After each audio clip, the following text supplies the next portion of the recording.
बिस्मिल्लाहिर्रहमानिर्रहीम। अस्सलाम वालेकुम। आप देख रहे हैं हालात। मैं हूँ सईद चौधरी। साबिक वज़ीर आज़म और मुस्लिम लीग नून के कायद मियां नवाज शरीफ ने लंदन में सहाफ़ियों के साथ गुफ्तगू की है। सहाफ़ियों का एक ग्रुप था, आप इसे प्रेस कॉन्फ्रेंस भी कह सकते हैं। और मेन स्ट्रीम मीडिया ने पाकिस्तान में उनको जो प्रेस कॉन्फ्रेंस है, जो गुफ्तगू है, ये इंटरव्यू है, जो भी उसको नाम दे लें आप, वो तमाम चैनल्स ने उसको दिखाया है। और क्या ये कोई कंट्रोल्ड प्रेस कॉन्फ्रेंस थी, सेल्फ कंट्रोल्ड प्रेस कॉन्फ्रेंस थी? बहुत सारी बातें उन्होंने बयान कर दी हैं और बहुत सारी बातें बयान नहीं की, वापस आने की तारीख नहीं दी। इसका क्या मकसद क्या था इस प्रेस कॉन्फ्रेंस का? और इस प्रेस कॉन्फ्रेंस पर जो उठने वाले सवालात हैं, उनके जवाब हमने तजज़िये के ज़रिए हासिल करने की कोशिश की है और फिर कुछ इन्फॉर्मेशन इकट्ठी करने की कोशिश की है कि असल में इसका मकसद क्या था और वो क्या कहना चाहते थे, बैनल सतूर क्या था इसमें। ये सारी चीज़ें आपके साथ शेयर करेंगे। और फिर क्या हुकूमत इमरान खान को कोई सियासी सरप्राइज़ भी देना चाहती है? इंतज़ामी तौर पर तो इस्लामाबाद में वो रोकने के लिए, उनका जो लॉन्ग मार्च धरना धुरना है, उसको रोकने के लिए कोशिश कर रहे हैं। कोई सियासी तौर पर भी सरप्राइज़ दिया जा रहा है, जिसकी तरफ राना सनाउल्लाह साहब ने कल एक प्रोग्राम में भी इशारा किया था। वो सियासी सरप्राइज़ क्या हो सकता है, इस पर बात करेंगे। लेकिन इससे पहले जो हमारे वज़ीर ख़ारजा हैं बिलावल भुट्टो ज़रदारी साहब, उनके साथ मैं समझता हूँ कि हमारा मीडिया ज़्यादती कर रहा है। वो इस हवाले से मैं बात कर रहा हूँ कि वो मुख्तलिफ़ ममालिक के दौरों पर हैं और जो वहाँ वो कारनामे या जो हुकूमत की जो पॉलिसी है, उस पर अमल दरामद के लिए ज़ाहिर है पॉलिसी तो हुकूमत की होती है, जो भी तैयारी करनी होती है कि जनाब जो हमारी वज़ारत ख़ारजा है ये काम करेगी, ये गोल हैं, ये अचीव करने हैं। उनको अचीव करने के लिए वो असल किरदार जो है, दूसरों को कायल करने का किरदार जो है, गुफ्तगू जो करनी होती है, दलाइल जो देने होते हैं, मंतिक जो पेश करनी होती है, वो तो वज़ीर ख़ारजा ने करनी होती है।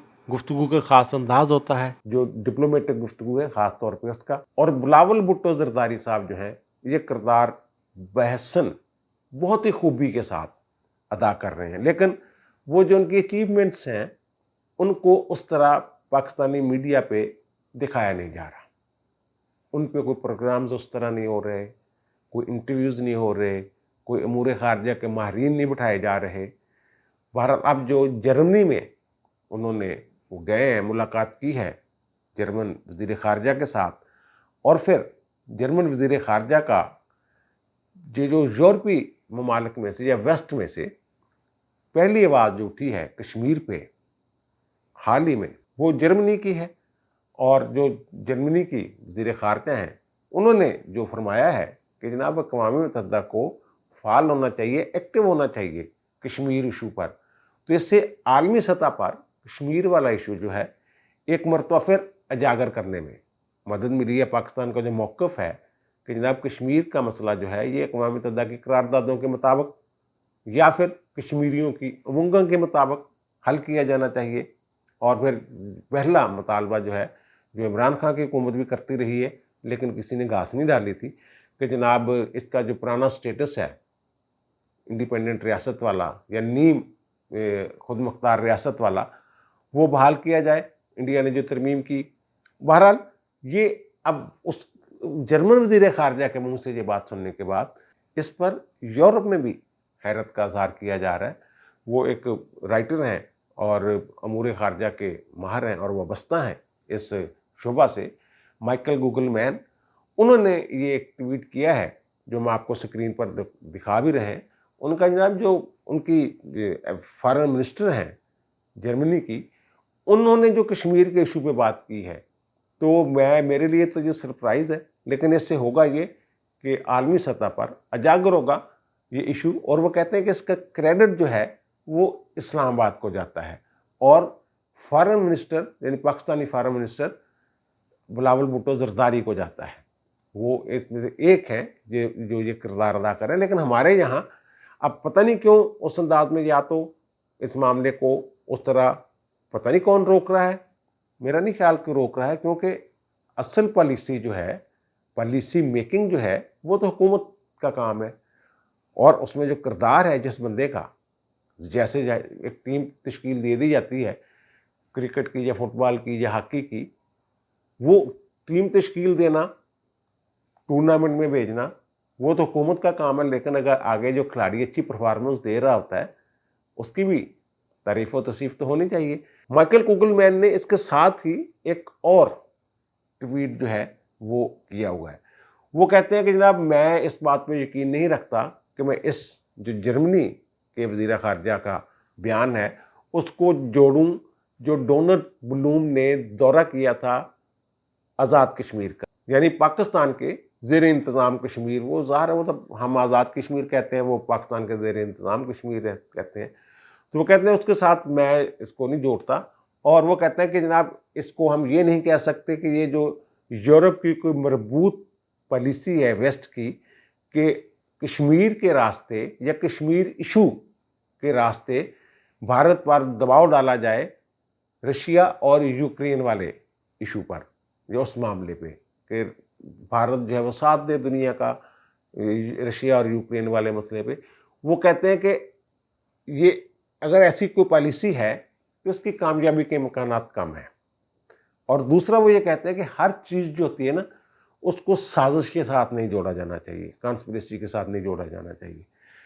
میں اس کو بعض اوقات قدرت کی طرف سے کوئی آسانیاں پیدا ہو جاتی ہیں اور اس کو قدرت کا نام آپ کہہ سکتے ہیں، تو اگر یہ پالیسی بھی ہے لیکن اس کے بدلے میں کشمیر والے ایشو پہ آواز بلند ہونا شروع ہو جاتی ہے بھارت کو انڈر پریشر لانے کے لیے، تو اس میں کیا برائی ہے؟ اور اس میں بہترین کردار جو ادا کر رہے ہیں ایک وزیر خارجہ کے طور پہ بلاول بھٹو، اس کو نظر انداز نہیں کیا جا سکتا۔ اور پھر انہوں نے امریکی وزیر خارجہ سے ملاقات کی، دیگر جو ان کی ملاقاتیں ہیں وہ سب میں ہی کچھ نہ کچھ لے کے آئے ہیں۔ اب اقوام متحدہ نے جو قرارداد پچھلے دنوں پاس کی ہے کہ پاکستان جو یورپ میں جو ماحولیاتی تبدیلیوں کی وجہ سے پاکستان کو خمیازہ بھگتنا پڑا ہے، اس پہ جو قرارداد پاس ہوئی ہے جس میں امریکہ، رشیا، چائنا سب نے پاکستان کے حق میں یا اس قرارداد کے حق میں ووٹ دیے ہیں، اس میں بلاول بھٹو زرداری کے کردار کو بھی نظر انداز نہیں کیا جا سکتا۔ بہرحال مجھے یہ لگتا ہے کہ یہ بلاول بھٹو کی جو سرگرمیاں ہیں یہ زیادہ کوریج کی متقاضی ہیں، ان کی زیادہ کوریج ہونی چاہیے، جتنی ہو رہی ہے اس سے زیادہ ہونی چاہیے۔ اب آتے ہیں جناب نواز شریف صاحب کی پریس کانفرنس جس کو کہا جا رہا ہے، یا میڈیا سے گفتگو یا سم میڈیا پرسنس سے گفتگو آپ کہہ لیں اس کو، تو وہاں انہوں نے جو باتیں کی ہیں وہ انہوں نے ساری نئی باتیں اس میں نہیں ہیں، بلکہ بہت ساری ایسی باتیں جو ماضی میں انہوں نے کی ہیں، نام شام لے کے اسٹیبلشمنٹ کے لوگوں کے 3 جرنیلوں کے نام لیے تھے انہوں نے، تو اب ذرا اس کو انہوں نے ہاتھ جو ہے اس حوالے سے ہولا رکھا ہے، نام شام نہیں لیے انہوں نے۔ اور یہ میں نے آپ کو بتایا تھا کہ جب یہ جلا وطن تھے تو حمزہ شہباز جو وہ پاکستان میں تھے، تو میں نے یہ کہا تھا کہ وہ ایک تو انہوں نے ان کے جو کاروبار وغیرہ ہے ان کو دیکھنا تھا، اور دوسرا وہ ضمانت کے طور پر انہوں نے اپنے پاس رکھے ہوئے تھے۔ مریم نواز کے ساتھ بھی کچھ ایسا ہی معاملہ تھا، میں نے اس ویلاگ میں کہا تھا مریم وہاں پہنچ گئی ہیں۔ اب نواز شریف، یہ کہا جاتا ہے کہ نواز شریف کی جو محبت ہے مریم نواز کے ساتھ، تو انہیں بہت سارے معاملات میں ان کے ہاتھ بندھے ہوئے تھے، اب وہ ان کے پاس چلی گئی ہیں، اور وہ وہاں موجود تھیں جب نواز شریف صاحب گفتگو کر رہے تھے، ساتھی تھیں، تو اب انہیں بہت زیادہ کھل کے کھیلنا چاہیے۔ یہ نواز شریف جو ہے نا یہ کمٹمنٹ کے آدمی ہیں، جو کمٹمنٹس ہوئی ہیں تبدیلی کے حوالے سے یا دوسرے معاملات جو ہوئے ہیں تو وہ ان کمٹمنٹس کو کیوں توڑیں گے؟ لیکن ایک چیز جو مجھے سمجھ آئی ہے کہ وہ جو ان کا بیانیہ تھا مجھے کیوں نکالا اور ووٹ کو عزت دو، وہ اب بھی اس بیانیہ پر قائم ہے۔ ان کے اس بیانیہ کو تسلیم کیا گیا تو حکومت کی تبدیلی ہوئی نا، یہ بھی آپ غور کریں، لیکن ابھی بہت سارے مراحل جو ہیں منزل تک پہنچنے کے لیے مکمل طور پر جو غیر جانبداری والی پالیسی ہے اس کو کنٹینیو رکھنے کے لیے اور بھی بہت سارے کام ابھی ہونا باقی ہیں۔ بہرحال انہوں نے جو میں نے عرض کیا کہ انہوں نے کوئی نئی بات نہیں کی، لیکن ایک انہوں نے کیا ہے کہ جو مختلف صفحات پہ لکھے گئی تحریریں تھیں، اب یہ اس کی مثال کے طور پہ میں بیان کر رہا ہوں، یا وہ ٹکڑوں میں پڑی ہوئی چیزیں تھیں، ان سب کو کمپائل کر دیا، اکٹھا کر دیا ایک فائل کی شکل میں، بہت ساری باتیں تھیں جو وہ کر سکتے تھے.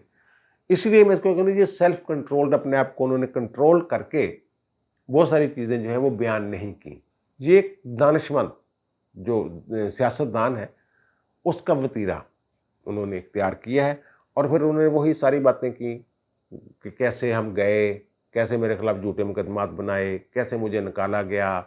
پھر ساکم سار کی جو آڈیو تھی لیک ہوئی تھی جس میں وہ کہتے تھے کہ وہ کہتے ہیں کہ جناب نواز شریف کو نہل کرنا ہے، اس کا ذکر کیا. شوکت صدیقی کا ذکر کیا اور کہا کہ وہ جو عدالت تھی وہ تو مجھے سزا نہیں دینا چاہتی تھی، یا عدالت نے سزا نہیں دی، مجھے سزا دلوائی گئی. لیکن ایک بات انہوں نے جو کی ہے وہ بالکل درست ہے کہ جناب وہ کرپشن کا چارج تو میرے خلاف ثابت ہی نہیں ہوا تھا. جو چارج شیٹ تھی اس میں تو کرپشن کا ایون فیلڈ والا رکھنا کرپشن کا بھی چارج تھا، لیکن اس سے عدالت نے انہوں نے بری کر دیا. لیکن نہیں، یہ نہیں ہے. باقی یہ چیزیں ہیں کہ جناب جو اگر اس کے ساتھ ان کا یہ ملکیت ہے اس کی نواز شریف کی، اور پھر وہ منی ٹریل نہیں دیا وغیرہ وغیرہ، وہی جو اوپر سے پھر وہ جج صاحب بیٹھے ہوئے تھے، ساکم نثار کا ذکر، نگران جج والے، وہ ساری چیزیں انہوں نے جو ہیں وہ بیان کر دی. اور پھر وہ کہ جناب میری اہلیہ بیمار تھیں، چھوڑ کے آئے ہم باپ بیٹی، اور پھر جیل میں 3 گھنٹے تک میں کہتا رہا میری بات کروا دو میری اہلیہ سے.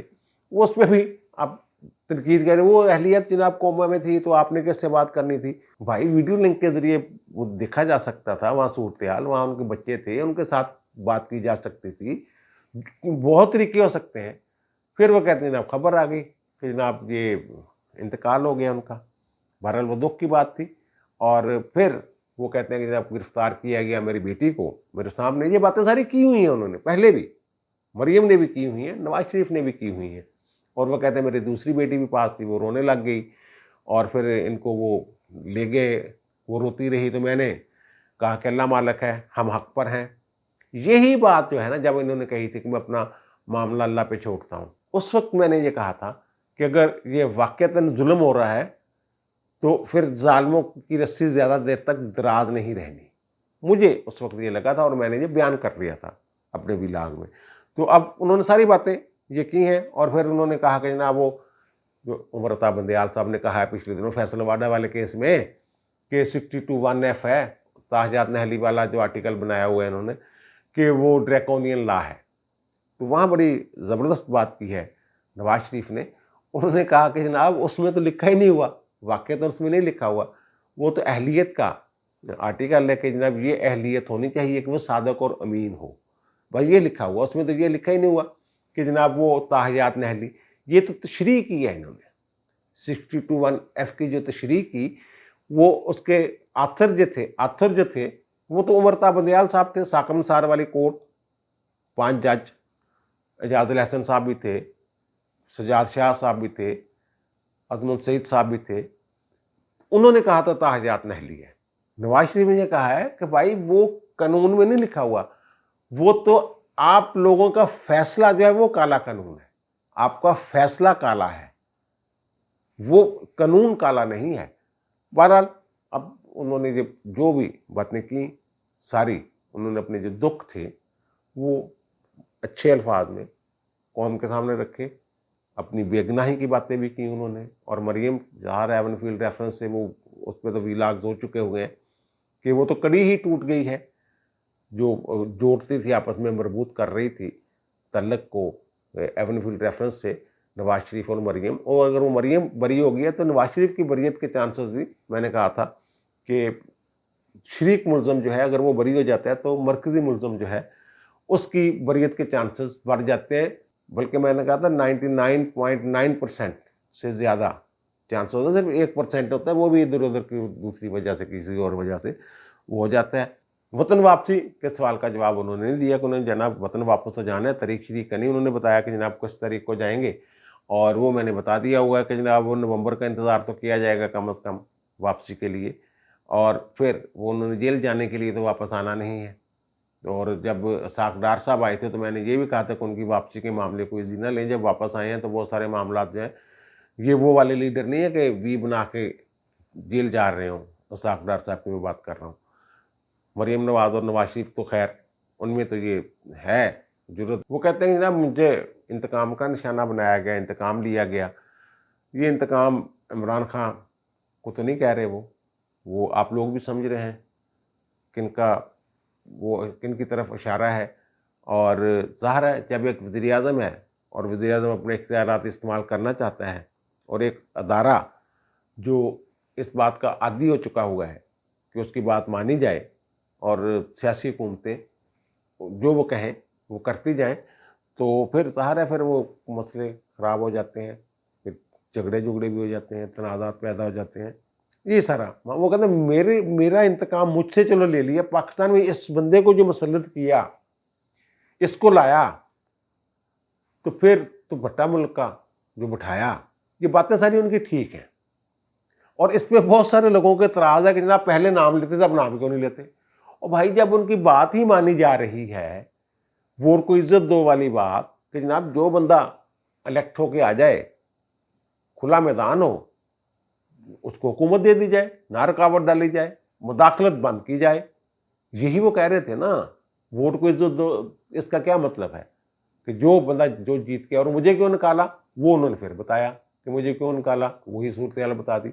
अच्छा वो क्यों नाम लें, नाम लेने की ज़रूरत क्या है जब मामला ठीक हो रहे हैं। वो पंजाबी का एक मुहावरा है कि अगर कोई गुड़ देने ना मरदा होवे तो जहर देने की ज़रूरत है। तो वो क्यों उन्होंने काम ख़राब करना है। मेरा तो ख्याल है कि दानिशमंदी के साथ वो खेल रहे हैं, पहले भी खेले हैं, दानिशमंदी के साथ ही खेले हैं। तो ये सूरत बनी है कि जो बनी गाला वाले हैं वो परेशान फिर रहे हैं, बाल नोच रहे हैं, हाथों पे वो कहते दंदियाँ वटते पे ने। तो ये वही, और उनके जो फवाद चौधरी साहब हैं पीटीए वाले, वो कहते हैं जनाब ये चार्जशीट है अदारों के खिलाफ, ये बिल्कुल चार्जशीट है। वो मैंने कहा ना, जो मुख्तलिफ सफ़ात थे उन्होंने इकट्ठे कर दिए, एक फाइल बना दी, चार्जशीट बन गई। वो कहते हैं इसका जवाब रजिस्ट्रार सुप्रीम कोर्ट को देना चाहिए या फिर DGISPR को देना चाहिए। DGISPR दे चुके हैं जनाब इसका जवाब, कई दफ़ा दे चुके हैं। वो जो बार बार कहते हैं ना कि अब हमने फैसला किया है कि खुद को सियासत से दूर रखना है, वो इसी इल्ज़ाम का ही जवाब दे रहे होते हैं। और आप जो सुप्रीम कोर्ट से जवाब लेना चाहते हैं ना रजिस्ट्रार से, वो अमलन आपको जवाब मिलने शुरू हो जाएंगे, जल्द मिलना शुरू हो जाएंगे। इस प्रेस कॉन्फ्रेंस से जो एक चीज़ मुझे और समझ आई है कि मरीम नवाज़ को अमली सियासत में, पार्लिमानी सियासत में कोई बड़ा किरदार जो है वो मिलने वाला है, और यकीनन मिलने वाला है। उन्होंने कहा जनाब पार्टी के अंदर भी मरीम के किरदार की बड़ी तारीफ़ हो रही है, और जो चाचू हैं शिवाजी, उन्होंने भी पब्लिकली एतराफ़ किया है इनकी खिदमात का या इनकी सलाहियतों का, मरीम नवाज़ की। तो ये बहरहाल कुछ लोग कह रहे हैं कि जनाब वज़ीर आला पंजाब होंगी आइंदा मरीम नवाज़। मुझे लग रहा है कि मरीम नवाज़ का जो कद बढ़ गया है ना जमात के अंदर, वो वज़ीर आला से बड़ा है। ये अब मुझे नहीं पता कि उनके क्या फ़ैसले हैं पार्टी के अंदर, लेकिन मुझे लग रहा है कि उनका कद जो है नवाज शरीफ के बाद जो सबसे बड़ा कद है, पॉपुलैरिटी जो है जमात के अंदर, वो मरीम नवाज़ की है। अच्छा अब आते हैं जनाब इमरान खान के साथ क्या होना है। इमरान खान लगे हुए हैं टामक टुइयाँ मारने, और शेख रशीद साहब उन्हें मशवरा कर दे रहे हैं कि जल्दी जल्दी करो, जो करना क्या है जनाब, पूरा मुल्क जो है हम चोक कर देंगे, हर सूबे में से लोग निकलेंगे, हमारी हुकूमतें हैं वहाँ, वो सड़कें बड़ी बड़ी ब्लॉक हो जाएंगी, ये हो जाएगा मुल्क। ओ भाई अगर आप सड़कें चौक कर देंगी, ये तो सूबाई हुकूमतों के लिए मुसीबत पड़ेगी ना, उनके लिए होगा। और फिर ऐसी बातें भी सुनने में आ रही हैं कि जनाब कि हो सकता है कि असम्बलियाँ तोड़ दें, ब्लॉक कर दें, और परवेज़ लाई कह चुके हैं ऐसे कि मैं क्यों असम्बली तोड़ा। ये भी मुश्किल होगा उनके लिए। बहुत सारी दूररस नताइज जो हैं वो देखने होते हैं कि इसका नतीजा आगे जाके क्या निकलेगा। तो बहरहाल वो राना सनाउल्लाह साहब ने कहा कि सियासी फैसले भी मैंने किए हैं और मैंने वज़ीर-ए-आज़म के सामने फाइल बना के दे दी है, तो लेकिन मैं वो बता नहीं सकता। उन्होंने ये कहा था कल या परसों प्रोग्राम में एक में। तो ज़ाहिर है फिर हम साफ़ी हैं तो हमारा काम भी है कि पीछे लगे रहें, पता करते रहें कि कहीं से कोई मिल जाए थोड़ी बहुत खबर कि क्या मसला है क्या नहीं। तो मैंने ज़ाहिर है उनके जो वज़ीर वज़ूर हैं, तो कहीं ना कहीं किसी न किसी वक्त ख़ास तौर पर वीकेंड पे कोई राबता-शाबता दू-बदू हो जाता। तो वो उन्होंने सिर्फ इतना मुझे कहा कि यार वो आइन के आर्टिकल 232, 33 और 34 को आप देख लें, उसमें क्या है। तो वो तो इमरजेंसी का, जैसे गवर्नर राज नहीं सादा लफ्जों में हम कहते, गवर्नर राज का लफ्ज आइन में तो है नहीं ना, वहां तो इमरजेंसी का लफ्ज है ना। तो वो उसकी बात वो कर रहे हैं कि जनाब मुल्क के अंदर अगर इमरजेंसी लगानी हो तो फिर 232 के तहत लगती है, एडवाइस भेजेगा वज़ीर आज़म और वो फिर इमरजेंसी लग जाएगी पूरे मुल्क में। बहुत सारे हकूक जो हैं 233 आर्टिकल के तहत मुअत्तल हो जाते हैं। और ये लगती है कि बैरूनी गुजारियत हो जाए या अंदरूनी इंतशार। अब इंतशार तो इन्होंने कर दिया साबित कि खान साहब इंतशार पैदा कर रहे हैं। वजह होनी चाहिए ना यार, एवं थोड़ा लग जाती है इमरजेंसी। और फिर ये कोई गैर आईनी इकदाम नहीं, ये मार्शल लॉ नहीं होता। और फिर जो 232 का सब आर्टिकल 6 है वो ये कहता है कि कौमी असम्बली की मुद्दत में 1 साल की तोसी जो है वो हो सकती है, वो खुद कर सकती है करारदाद के जरिए कानून बना के, लेकिन वो 1 साल से ज़्यादा नहीं हो सकती। 6-6 माह के लिए शायद 2 दफ़ा होती है, तो वो उसमें तोसी वो कर सकती है। और इमरजेंसी का जो मामला है, अगर इमरजेंसी पूरे मुल्क में इमरजेंसी नाफज होती है तो ये कोई ज़रूरी नहीं कि तमाम सूबों में वो जो गवर्नर राज लग जाए, गवर्नरों के पास इख्तियारात मिल जाए। बहरहाल वफाक के पास बहुत सारे इख्तियारात होते हैं जिन्हें वो इस्तेमाल करती है। फिर जो सूबाई इख्तियारात हैं वो वफाक अपने हाथ में ले लेता है और फिर वो उसके मुताबिक अपनी कार्रवाई आगे बढ़ाते हैं। और फिर वो पार्लियामेंट में मामला जाना होता है, फौरी तौर पे एक ऐवान या दूसरे ऐवान में वो 10 दिन के अंदर अंदर भेज देते हैं, जनाब ये इसकी ज़रा देख लें। फिर अगर वो 2 महीने देखेगी और 2 महीने बाद फिर देखेगी, फिर 2 महीने बाद देखेगी, जब तक अगर नामंजूर नहीं हो जाती वो, तो वो इमरजेंसी पहली 2 माह के लिए होगी, दूसरी फिर 2 माह के लिए, तीसरी फिर 2 माह के लिए, इस तरह 6 माह तक वो होगी। और 6 माह फिर वो एक्सटेंशन हो सकती है अपनी उनकी मुद्दत में। और जो सूबे में लगता है, जैसे गवर्नर राजा उर्फिया में कहते हैं, वो है 234। उसके भी 2 तरीके हैं। गवर्नर रिपोर्ट भेजता है कि जनाब सूबा बड़ी गड़बड़ कर रहे हैं, आइंदे मुताबिक नहीं चल रहा। और दूसरा ये है कि पार्लियामेंट के दोनों ऐवान जो हैं वो एक एलामिया या एक करारदाद मंजूर कर लें जनाब फलां सूबे के बारे में, और फिर वहाँ जो वफाक जो सूबे के इख्तियारात हैं वो गवर्नर के पास चले जाते हैं वफाक के नुमाइंदे के तौर पे, और जो एक सूबाई असम्बली के इख्तियारात हैं वो पार्लियामेंट इस्तेमाल कर सकती है या करती है। ये सारा ताकि इंतज़ामिया को जो है ये अपने कंट्रोल में ले सके वफाक, और ये जो खुल खेलने का मौका मिल सकता है सूबा में, ये है। लेकिन वो कहते हैं कि जनाब इसको हतमी ना समझा जाए, इसको ये आखिरी ऑप्शन हो सकता है खान साहब के लिए। लेकिन ये कि वो खान साहब को वो कहते हैं किसी न किसी अंदाज में किसी न किसी ने ये बात पहुँचा दी है कि खान साहब ਤੁਸੀਂ ਕਹਿੰਦੇ ਹੋ ਨਾ ਸਾਡੀ ਫਲਾਂ ਜਗ੍ਹਾ ਵੀ ਹਕੂਮਤ ਹੈ ਤੇ ਫਲਾਂ ਜਗ੍ਹਾ ਵੀ ਹਕੂਮਤ ਹੈ ਤੇ ਗਿਲਗਿਤ ਬਲਤਿਸਤਾਨ ਵੀ ਸਾਡਾ ਤੇ ਆਜ਼ਾਦ ਕਸ਼ਮੀਰ ਵੀ ਸਾਡਾ, केपी भी साਡਾ ਤੇ पंजाब भी साਡਾ, हुकूमत सारियाँ ये हुकूमतों को सदा नहीं रहती हैं। इस तरह का पैगाम खान साहब को मिल गया हुआ है। अब खान साहब स्ट्रेटजी क्या अपनाते हैं? क्या ये जो सरप्राइज वाली फाइल है ये खुलेगी और बंद हो जाएगी, या फिर कोई खुल के उस पर डिस्कशन भी होगी, वफाकी हुकूमत कोई फैसला भी करेगी, पार्लियामेंट में भी मामला जाएगा नहीं जाएगा, क्या होगा, क्यों, ये आने वाले वक्त में पता लग जाएगा और वो ज़्यादा दूर नहीं है वक्त। बहरहाल ये मुख्तलिफ ऑप्शंस जो हुकूमत के पास हैं उनमें से एक ऑप्शन है, ये हतमी नहीं है। मैं फिर अर्ज कर रहा हूँ क्योंकि मुझे जो उन्होंने बताया, उन्होंने मुझे सिर्फ ये कहा कि यार आइन के आर्टिकल 232 का ऑप्शन भी होता है हमारे पास, 233 का भी होता है, 234 का भी, इस तरह की बात उन्होंने की है। लेकिन जब मैंने खरीदने की कोशिश की तो उन्होंने ये कहा कि यार कोई गल हतमी थोड़ा होती है सियासत। जो मुझे उन्होंने बताया था, जैसे मेरी उनके साथ गुफ्तगू हुई थी और जो मैंने नतीजा निकाला है वो मैंने आपके गोश गुजार कर दिया है। जाते जाते एक वीडियो दिखा रहे हैं आपको, खान साहब की ड्रामाबाजी देखें और बच्चे के साथ हाथ मिलाने का अंदाज देखें। अब मुझे दीजिए इजाज़त, इंशाल्लाह दोबारा मुलाकात होती है नए व्लॉग के साथ। अल्लाह ताला आप पर, मुझ पर, हम सब पर मेहरबान रहे। अल्लाह हाफिज़।